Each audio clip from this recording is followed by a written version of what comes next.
We start with a point. Like the point we know from geometry, it has no size, no dimension. It's just an imaginary idea that indicates a position in a system. A second point, then, can be used to indicate a different position. But it, too, is of indeterminate size. To create the first dimension, all we need is a line joining any 2 points. A first-dimensional object has length only, no width or depth. If we now take our first-dimensional line and draw a second line crossing the first, we've entered the second dimension. The object we're representing now has a length and a width, but no depth. To help us with imagining the higher dimensions, we're going to represent our second-dimensional object as being created using a second line which branches off from the first. Now let's imagine a race of 2-dimensional creatures called Flatlanders. What would it be like to be a Flatlander living in their 2-dimensional world? A 2-dimensional creature would have only length and width, as if they were the royalty on an impossibly flat playing card. Picture this. A Flatlander couldn't possibly have a digestive tract because the pipe from their mouth to their bottom would divide them into 2 pieces. And a Flatlander trying to view our 3-dimensional world would only be able to perceive shapes in 2-dimensional cross-sections. A balloon, for instance, would start as a tiny dot, become a hollow circle which inexplicably grows to a certain size, then shrinks back to a dot before popping out of existence. And we 3-dimensional human beings would seem very strange indeed to a Flatlander. Imagining the third dimension is the easiest for us because every moment of our lives, that's what we're in. A 3-dimensional object has length, width, and height. But here's another way to describe the third dimension. If we imagine an ant walking across a newspaper which is lying on a table, we can pretend that the ant is a Flatlander, walking along on a flat 2-dimensional newspaper world. If that paper is now folded in the middle, we create a way for our Flatlander ant to magically disappear from one position in his 2-dimensional world and be instantly transported to another. We can imagine that we did this by taking a 2-dimensional object and folding it through the dimension above, which is our third dimension. Once again, it'll be more convenient for us as we imagine the higher dimensions if we can think of the third dimension in this way. The third dimension is what you fold through to jump from one point to another in the dimension below. The first 3 dimensions can be described with these words: length, width, and depth. What word can we assign to the fourth dimension? One answer would be duration.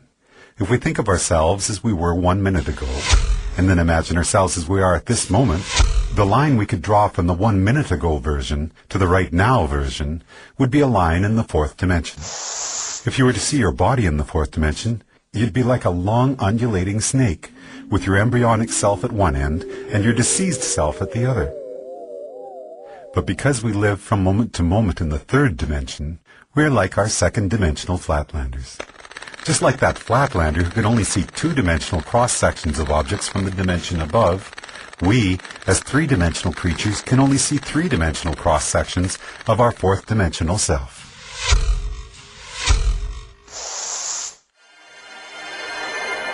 One of the most intriguing aspects of there being one dimension stacked on another is that down here in the dimensions below we can be unaware of our motion in the dimensions above. Here's a simple example.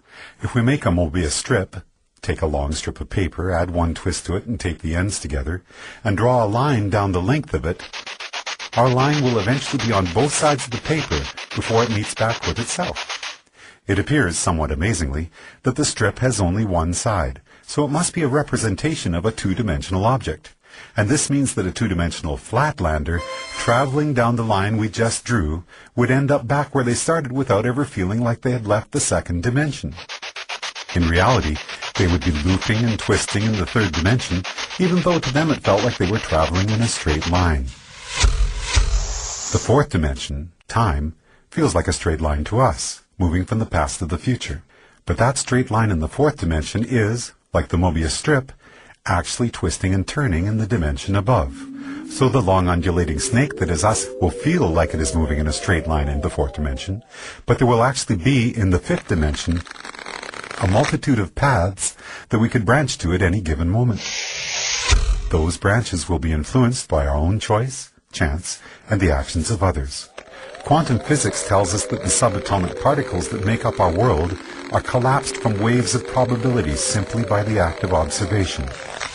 In the picture we are drawing for ourselves here, we can now start to see how each of us are collapsing the indeterminate wave of probable futures contained in the fifth dimension into the fourth dimensional line that we are experiencing as time.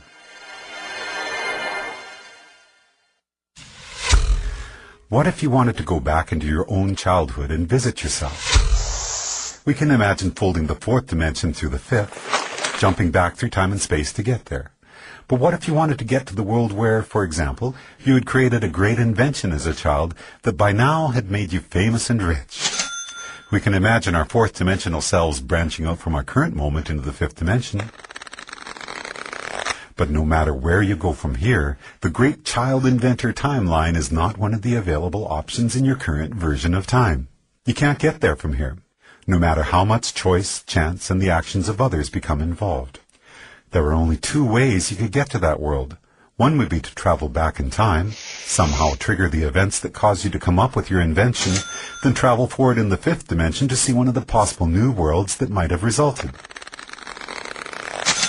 But that would be taking the long way. The shortcut we could take would involve us folding the fifth dimension through the sixth dimension, which allows us to instantly jump from our current position to a different fifth dimensional line.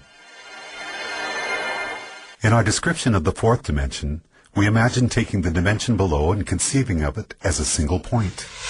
The fourth dimension is a line which can join the universe as it was 1 minute ago to the universe as it is right now. Or, in the biggest picture possible, we could say that the fourth dimension is a line which joins the Big Bang to one of the possible endings of our universe. Now, as we enter the seventh dimension, we're about to imagine a line which treats the entire sixth dimension as if it were a single point.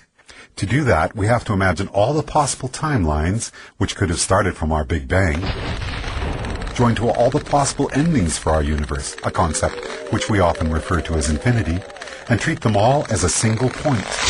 So for us, a point in the seventh dimension would be infinity. All possible timelines, which could have or will have occurred from our Big Bang. When we describe infinity as being a point in the seventh dimension, we're only imagining part of the picture. If we're drawing a seventh dimensional line, we need to be able to imagine what a different point in the seventh dimension is going to be, because that's what our line is going to be joined to. But how can there be anything more than infinity? The answer is, there can be other completely different infinities created through initial conditions which are different from our own Big Bang. Different initial conditions will create different universes, where the basic physical laws such as gravity or the speed of light are not the same as ours. And the resulting branching timelines from that universe's beginning to all its possible endings will create an infinity which is completely separate from the one which is associated with our own universe. So the line we draw in the seventh dimension will join one of those infinities to another. And as boggling as the magnitude of what we're exploring here might be, if we were to branch off from that seventh dimensional line to draw a line to yet another infinity, we'd then be entering the eighth dimension. As we've explored already, we can jump from one point in any dimension to another simply by folding it through the dimension above. If our ant on the newspaper were a two-dimensional flatlander, then folding his two-dimensional world to the third dimension would allow him to magically disappear from one location and appear in a different one. As we're now imagining the ninth dimension, the same rules would apply. If we were to be able to instantaneously jump from one eighth-dimensional line to another, it would be because we're able to fold through the ninth dimension. Before we discuss the first dimension, we could say that we first started out with dimension 0, which is the geometrical concept of the point. A point indicates a location in a system, and each point is of indeterminate size. The first dimension then takes two of these points and joins them with a line. When we imagined the fourth dimension, it was as if we were treating the entirety of three-dimensional space in a particular state as a single point, and drawing a fourth-dimensional line to another point, representing space as it is in a different state. We often refer to the line we have just drawn as time. Then, in the seventh dimension, we treated all of the possible timelines which could be generated from our Big Bang as if this were a single point, and imagined drawing a line to a point representing all the possible timelines for a completely different universe. Now, as we enter the 10th dimension, we have to imagine all the possible branches for all the possible timelines of all the possible universes and treat that as a single point in the 10th dimension. So far, so good. But this is where we hit a roadblock. If we're going to imagine the 10th dimension as continuing the cycle and being a line, then we're going to have to imagine a different point that we can draw that line to. But there's no place left to go. By the time we have imagined all possible timelines for all possible universes as being a single point in the 10th dimension, it appears that our journey is done. In string theory, physicists tell us that superstrings vibrating in the 10th dimension are what create the subatomic particles which make up our universe, and all of the other possible universes as well. In other words, all possibilities are contained within the 10th dimension, which would appear to be the concept we have just built for ourselves, as we imagined the 10 dimensions built one upon another.